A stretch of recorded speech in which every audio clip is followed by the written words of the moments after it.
Hey everyone, Dawn here from Practical Spiritualism. Today I want to jump into a dive on boundaries. It is a big topic that gets brought up a lot, probably one of the things I get asked to do workshops most often on. And I think part of the problem with boundaries is there's not really a good, clear explanation as to what a boundary is. If you go to different websites, different sites, they'll give you slightly different exclamations as to boundaries. So after taking all of the time and effort into this, what I've really come down to is that boundaries are really about respect and they're about relationships. So think of it as a boundary as an opportunity for self-respect as well as to show respect for others. And boundaries are often also about relationships, our relationship to ourselves and our relationship to others. So that's really where I want us to take a look at this from. Because often we don't understand why, when somebody crosses our boundary, what it is that upsets us so much. And we don't realize that often the thing that upsets us is that it's a respect issue. One of the big reasons people cross them, though, isn't always about not having respect for us, but about our lack of communication about what our boundaries are. And so that becomes a big, huge portion of the topic. So what boundaries are and what they aren't is kind of where I wanted to hit off from this. So that's pretty much the basics of what a boundary is. Boundaries are about respect for ourselves and respect for others, as well as about showing the relationship and building a good quality relationship with ourselves and a good quality relationship with other people. And you can see how this is going to go both ways. If I cross my own boundaries, I'm hurting my relationship that I have with myself. And if I cross somebody else's boundaries, I'm damaging the relationship that I have with them. And then we go in the reverse. If somebody crosses my boundaries, then it often shows a lack of respect for my boundaries, or it will hurt our relationship when I feel dismissed or unworthy of being heard and valued. And that is often the place that we come into this. So I wanted to take a look at where this comes through and what is going on with them. So often the first question we have to ask before we can have good boundaries is, what are my boundaries? And why do I have these boundaries? So the first step into a boundary is actually cultivating them for ourselves so that we understand them. If we can't describe them to ourselves, how can we possibly expect somebody else to understand them? None of us are mind readers. As much as we all wish we were, we cannot drop hints, we cannot read my mind. It is your responsibility to actively communicate your needs to those around you. And the first person that needs to start with is you. So we first have to come down to, what are my boundaries and why do I have them? What is this really about? Because sometimes we have a boundary and the boundary is actually not about what we think it is. It's often about a wound that we haven't healed, and we don't want people to bump it. But we don't tell them that. We don't say, I have this trigger and it's this. And so please don't, when you do this, I'm going to have this reaction. And so we need to figure out, what is it that I have this boundary about? What is it for? And that's super important. And again, like I said, it's about ourselves. Often we're trying to cultivate this relationship with self so that we can understand our own intuitive needs. And many of us have turned off our intuition. Society today has downgraded intuition into imagination. And so how do we come back to ourselves? How do we bring that in here and say, this is my boundary? And so then when we get into some of these boundaries, for now, we're just going to leave it that we have the trigger, we have the wound, and that's the way that it's going. So this is my trigger. And although I'm working on this, this is my trigger, and I need you to adhere to this, which comes to the second portion of this, which is communicating it. So to communicate a boundary, we need to be really clear. This is not, I actually wrote them down to make sure I didn't miss any. It's not a command. You do it. It's not a demand or else. It's not a request. You're not asking somebody, and it's not an ultimatum. If you don't do it, this is what's going to happen. So often we want to communicate our boundaries when we're in a cooled off situation, as opposed to being in a hyped moment where we're already slightly ticked or exasperated by the situation.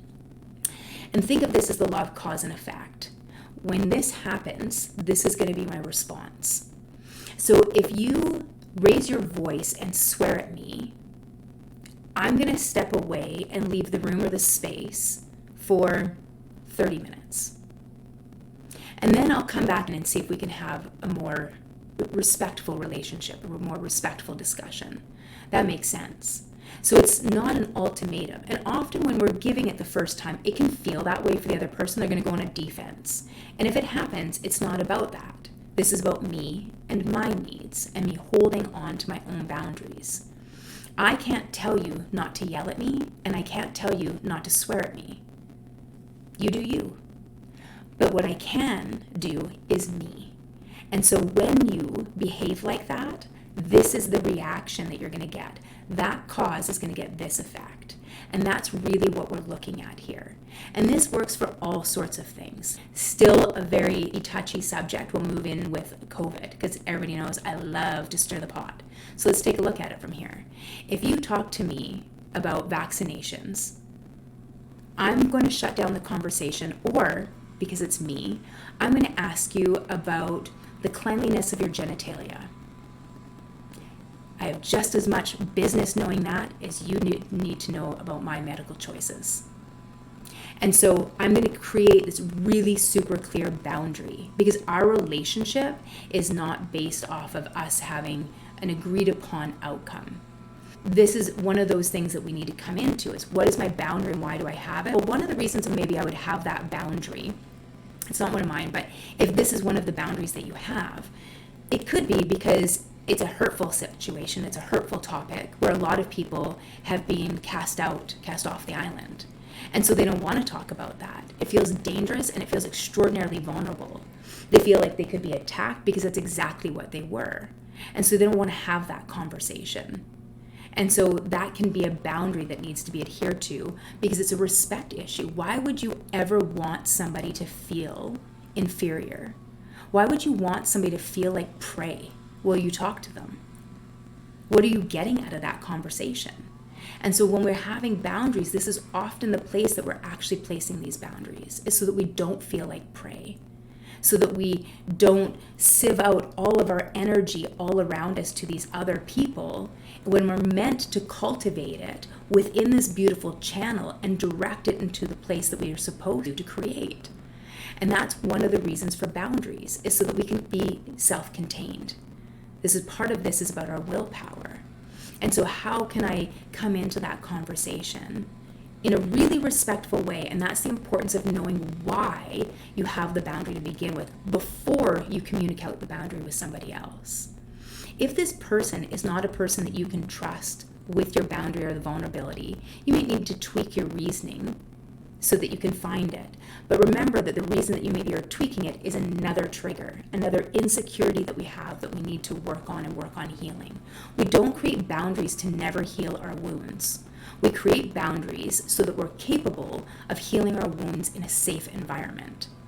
And that's part of this, is we want to be able to cultivate the boundaries to feel a sense of safety, to feel a sense of love, a sense of worthiness, of respect, not only from other people, but more importantly, from ourselves. Because often what we're seeking from someone else is something we're not giving ourselves. And so this becomes part of this practice of setting boundaries and setting them super clearly. And so the other side of that was, it's not a request. Please don't talk to me about that. It's just a really basic conversation. We've gotten so used to power positions, giving our power to somebody. One of my favorite sayings all the time is, no is a complete sentence. Think about that.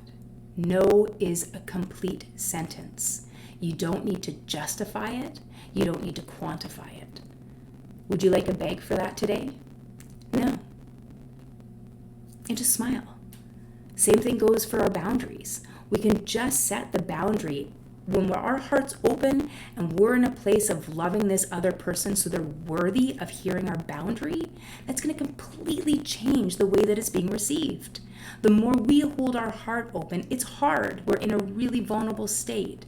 But if we're holding our heart open to have this conversation with somebody that we respect or somebody that we love, then our heart needs to start with being open as we come into it so that it doesn't come across as being passive aggressive.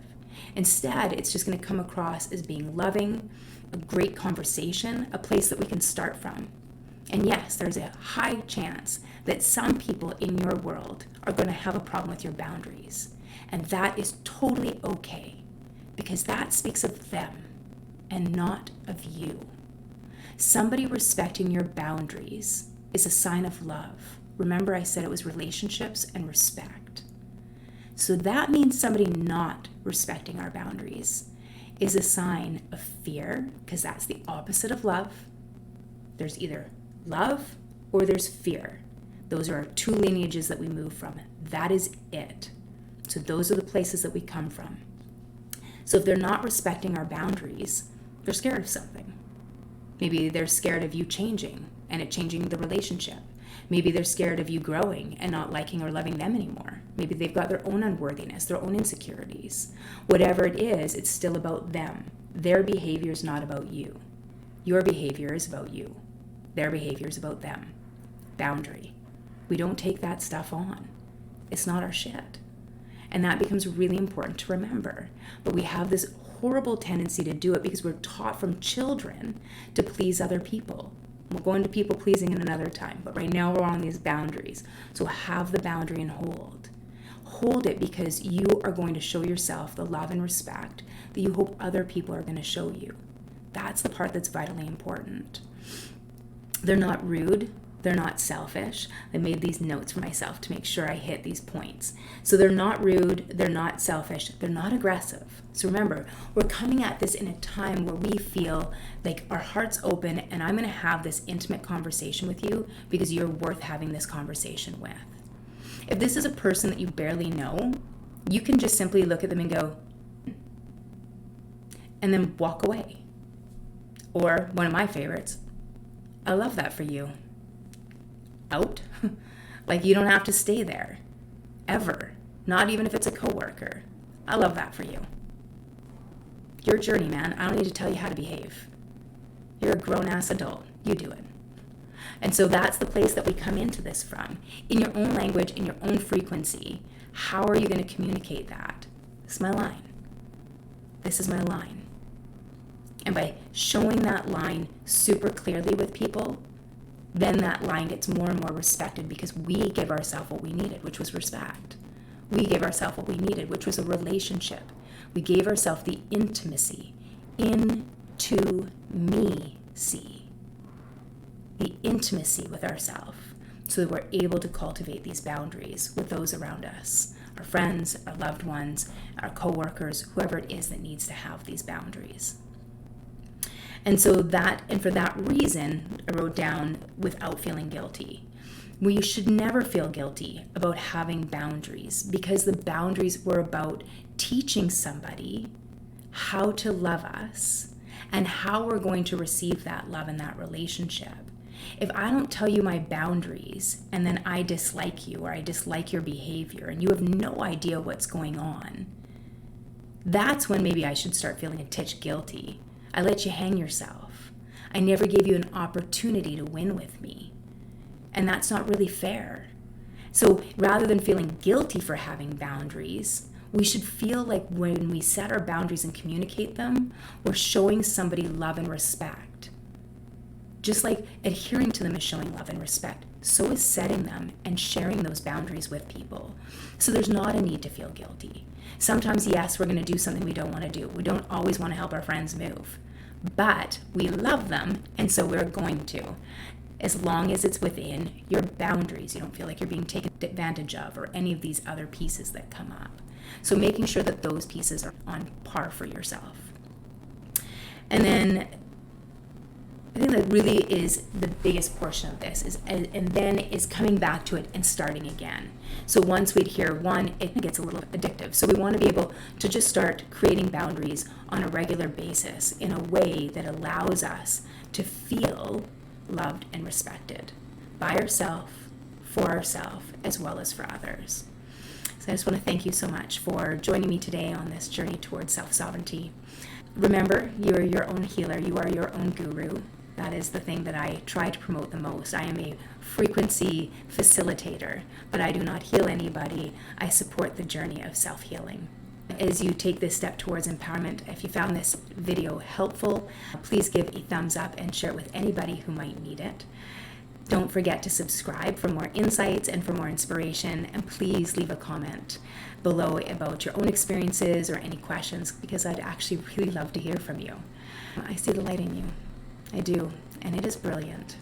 I hope you have a magnificent day. Brightest of blessings.